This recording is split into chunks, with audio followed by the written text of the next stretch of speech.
Okay na? Ito po, magluluto po tayo ng humba. Mabilis lang po ito dahil napakuluan na po natin. Hindi na natin kailangan i-pressure cooker. Nakita nyo po yung ating mga, ayan, napakalambot na po. Ayan. Yung ating mga napupunit na ng kusa. Ayan, o. Ayan yung ating pata. Ayan. Tingnan nyo, o. O, di ba? Nahihiwa. Sandok lang, nahihiwa na, o. Yan, at pagkatapos, cut muna, may kulang pala isang po ngayon. Yan, pinakita natin. Sandali lang po ito dahil malambot na talaga yung ating, ayan, o, di ba? Nakita nyo, yung ating knuckle. Pork knuckle, yan, ayan. O, ngayon, lalagyan po natin ng soy sauce, toyo, yan. Lalagyan po natin yan, toyo. At ngayon, lalagyan din natin siya ng ating pineapple. Maganda ito. Ayan po. Ayan. Para may sweetness, good for the heart. Ayan. At pagkatapos, ilalagay po natin yung ating mga sibuyas, bawang.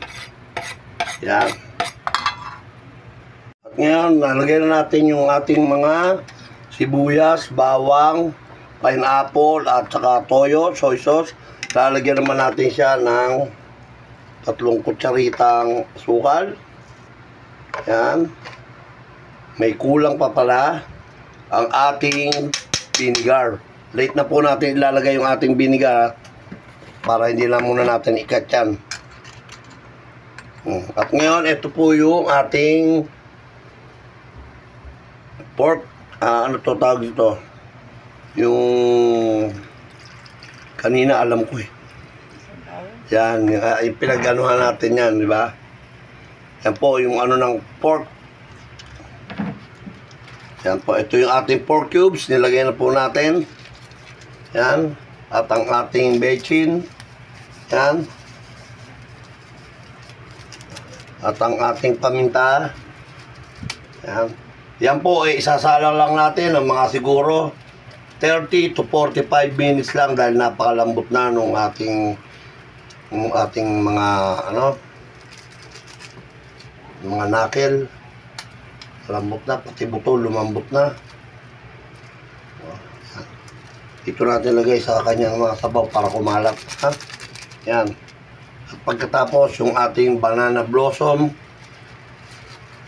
At ano lang po yan, kung ano yung gusto nyo, kung meron lang, ha. Kung wala naman, pwedeng kalimutan ang ating banana blossom. Yan po. Yan.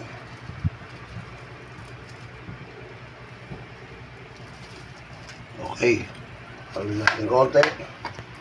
Yan. Pagkatapos niya, tatakban na lang natin yan. At lalagyan na lang po natin ng vinegar. Ngayon, lalagyan na po natin ng konting vinegar. Yan po ay para may preservative. Yan.